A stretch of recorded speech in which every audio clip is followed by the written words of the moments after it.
Okay, 3%. we've got these pictures coming in.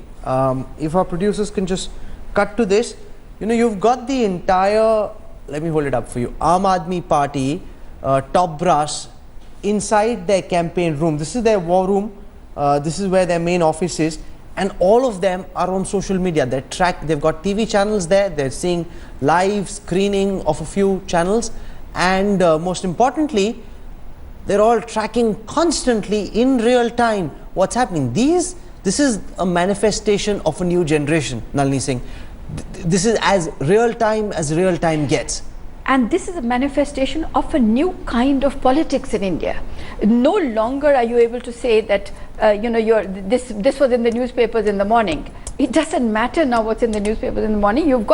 If you've got these armies that are watching this for you, you can also make a difference. Now, if we remember, when Obama won in 2008, we were not so sure about how this social media, how he won it. He crowdfunded himself. He also had this, whole lot of foot soldiers on the social media, and he won. But now, I think this is what's going forward. Narendra Modi knows the value of the social media, but whether the others have in this party, in the BJP, have caught on. Here's another interesting picture I want to show to our viewers.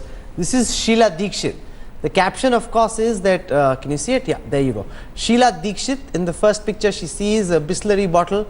She bends down, she picks it up. Sheila Dikshit joining the Prime Minister's Swachh Bharat campaign. Lots of these lovely side moments as a sidebar to this big election. Let me go across. Rishika Barua, she's joining us this afternoon from the Connaught Place area of New Delhi, in several senses, the heart of the capital. Rishika, what's the sense around you? How brisk has the polling been in and around Connaught Place? Well, Rahul, it's been very interesting because when we venture to the New Delhi constituency side, we do see that, polling, there haven't been too many people, at least earlier this morning. It was very, very slow. By 9 o'clock, there were some polling booths that had only 1 or 2 people who had come. But when I last went there, which was at around 1 o'clock, polling had picked up pace. But that opposed to Old Delhi, which saw, brisk polling in the morning, the average percentage that the Election Commission has released, Rahul, as of 1 p.m. is that around 35% of people have cast their vote. 32% is what we're getting from New Delhi at this point in time. So it's very typical of Delhi that, it picks up very slowly. But from now on, from about 2:30, till 6 o'clock when polling comes to a close is when we're expecting to see a lot of people actually come out and cast their vote. It's been a slow start to polling, especially in New Delhi, but a much better response, Rahul, coming from Old Delhi. How does this compare, Rishika, with the last assembly campaign and polling day in December 2013? What's the difference you perceive? Well, last time in December when New Delhi went to vote, I was in fact reporting from Lodi Road, where till about 10:30, Rahul, to be really honest, I must have seen maybe 2 or 3 families come out and vote. It was almost a handful of people, but Lodi Road obviously is the aberration and not the norm. New Delhi particularly has always been a slow starter, but it does pick up pace through the course of a day, even though it's election day and it's a Saturday, and most people are, most people do have a holiday. We do tend to see that people come out towards the latter part of the day in larger numbers. Even last year, Rahul, if you'll remember, polling was extended for a brief half-hour period. 6 o'clock was when polling was supposed to stop, and it did go on till 6:30. So we're hoping to see more numbers come out in this last leg of polling, Rahul. Okay, thank you very much, Rishika Barua, for joining us. It's also a holiday. And while there are, we see a difference. There's one part of Delhi where there's an intense desire for change. In the colonies that are not so well off, they're the ones who are out there queuing up, going up to a couple of 100 meters, ensuring that they cast their mind. There's another part of Delhi where there's, there's an election that's going on. It's on Twitter, it's on Facebook, but that urge to go out and vote is not as strong. Well, also, she's mentioning Connaught Place. Now, Connaught Place is more commercial and private offices, and so it's not surprising that the voter turnout there is low, and I don't expect it to rise dramatically because attendance will be episodical in the offices today. But I think that you're right about the other areas, and over there, as has been said now ad nauseum, that Kejriwal has turned this into a haves and have-nots kind of not But fight, has he? but He's just played on but that it's true. feeling which existed. Because if you go outside Lutyens' Delhi, they feel that they've been marginalized. They haven't been given the same treatment that people living in Lutyens But enjoy.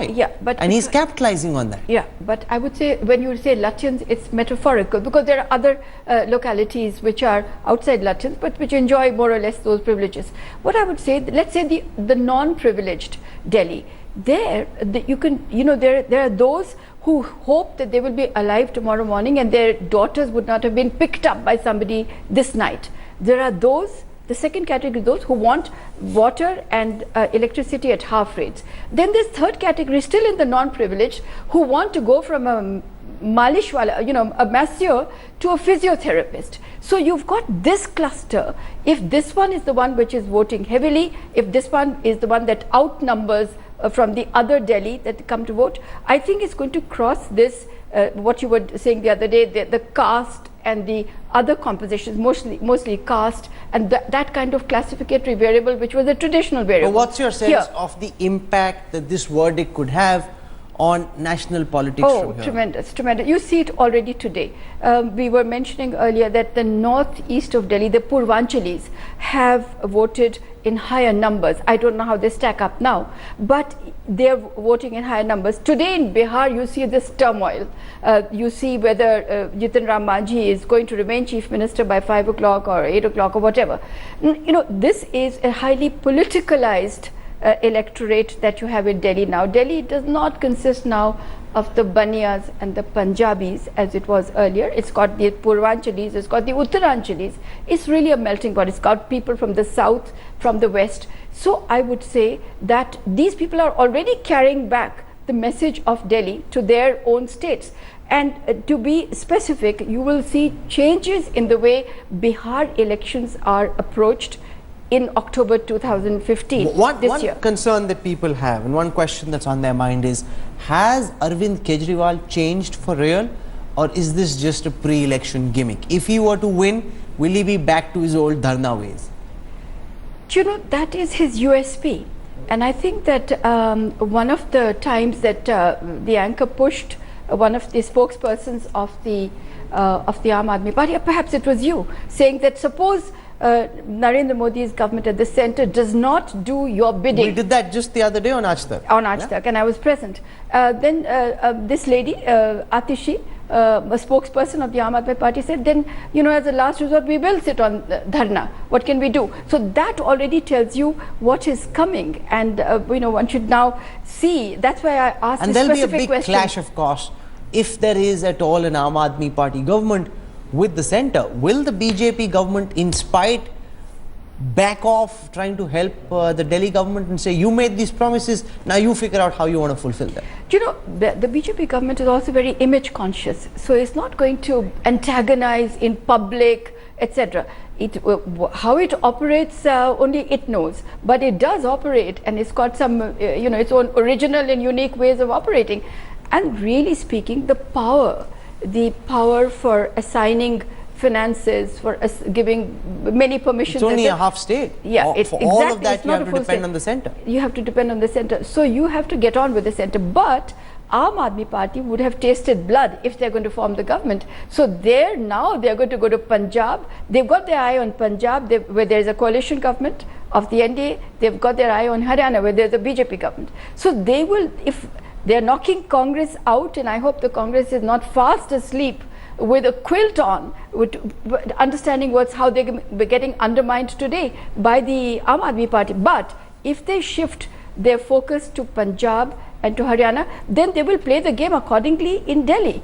They will be the victims, they will be the aggrieved party, and I tell you, I have not seen in such a long time a party that can be an aggrieved party like the Aam Aadmi Party. Oh, absolutely. They can have take the offense ability, at the unique anything. ability to play victim at the drop of a hat.